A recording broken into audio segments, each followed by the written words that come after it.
Tenth class आप page number 61 open कर लें। अब हमने करना है grammar portion, transitive and intransitive words.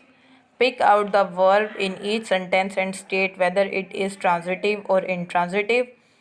ये देखें, ये आपको ना पेज नंबर 61 पे कुछ वर्ड्स, ये सेंटेंसेस नज़र आ रहे हैं।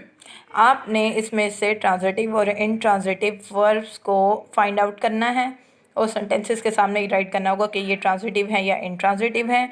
तो सबसे पहले मैं आपको बताऊंगी कि ट्रांजिटिव सेंटेंसेस क्या होते हैं और intransitive. A transitive verb is followed by a word or words called the direct object that answer the question what or whom। देखें, ट्रांजिटिव वर्ब क्या होता है। ट्रांजिटिव वर्ब एक ऐसे वर्ब को कहते हैं जिसके बाद जो है ऑब्जेक्ट का लगाना ज़रूरी होता है। मींस उसके बगैर जो है ना सेंटेंस इनकम्प्लीट और बेमायनी हो जाता है। सिंपल वर्ड्स में मैं आपको बता रही हूँ कि ट्रांजिटिव वर्ब एक ऐसे वर्ब को कहते हैं जिसके बाद जो है ऑब्जेक्ट लगाना बहुत इम्पोर्टेंट है।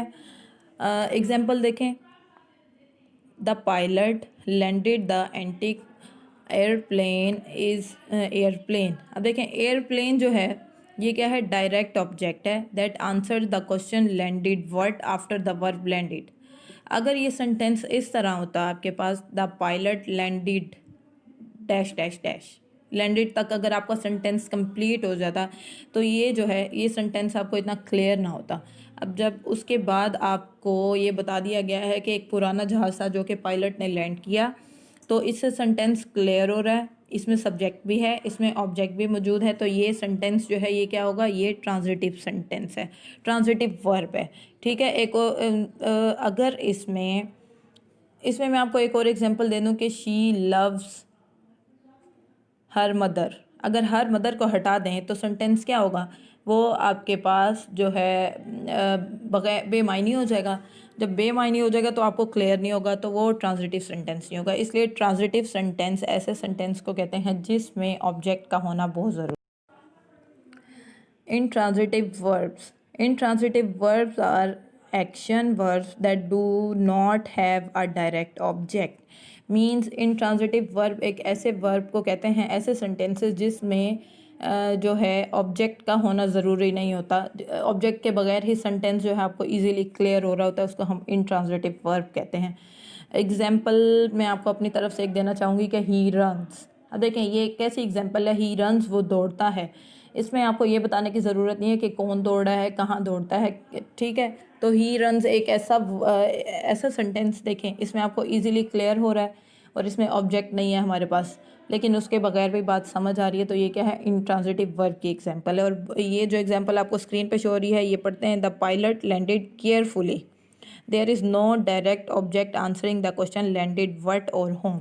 देखें, अब वो यहाँ पे कह रहे हैं कि सेंटेंस जो है इसमें डायरेक्ट ऑब्जेक्ट जो है मौजूद नहीं है, लेकिन यह है कि सेंटेंस आपके पास क्लियर हो रहा है, तो इसलिए ये क्या होगा, ये इंट्रांजिटिव सेंटेंस है। ये देखें, आपको एक और इसको रीड करने के बाद आपको और ज़्यादा क्लियर हो जाएगा कि ट्रांजिटिव एंड इनट्रांजिटिव वर्ब्स कौन से होते हैं। Only an action verb can be labelled transitive और इनट्रांजिटिव। एक्शन वर्ब्स जो हैं वो ही लेबल किए जा सकते हैं, किसके तौर पर, ट्रांजिटिव और इनट्रांजिटिव के तौर पर। An action verb is transitive only if it has a direct object after it.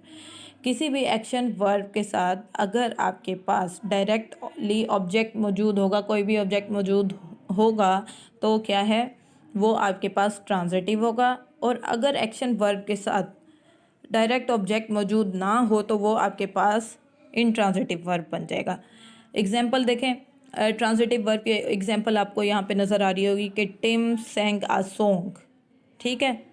अब टीम जो है ये आपके पास सब्जेक्ट हो गया और डायरेक्ट ऑब्जेक्ट हमारे पास क्या है, सॉन्ग है, तो क्या है, ये बन गया आपका ट्रांजिटिव सेंटेंस, ट्रांजिटिव वर्ब।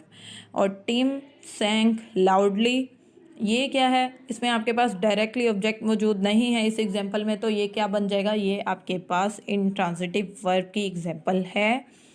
और आप लोग एक्टिव पैसिव करते हैं ना, एक्टिव पैसिव में, एक्टिव वाइज में जो है पैसिव वाइज सिर्फ ट्रांजिटिव सेंटेंसेस ट्रांजिटिव वर्ब का बन सकता है, क्योंकि उसमें ऑब्जेक्ट होना ज़रूरी होता है।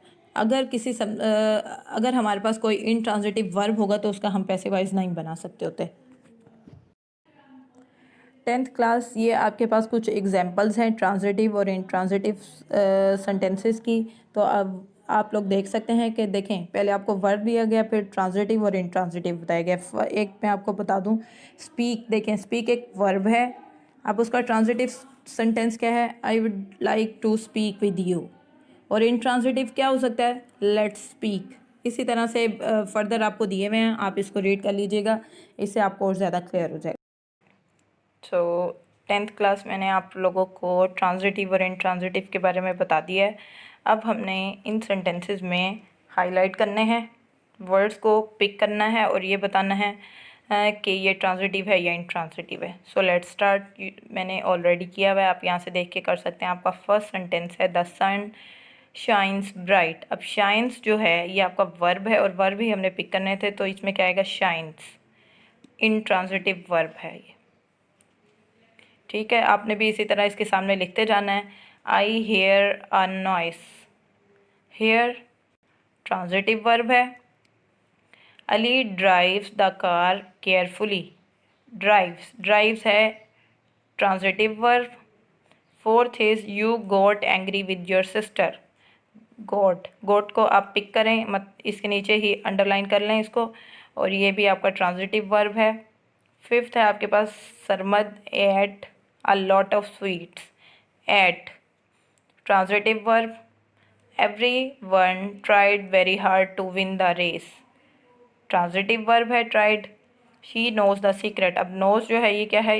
ये भी आपके पास ट्रांजिटिव वर्ब है, ठीक है। तो ये आपका जो आपकी एक्सरसाइज है ये आपकी कंप्लीट हो गई। आपने यहाँ से देखने के बाद इसको सॉल्व कर लेना है बुक पर ही।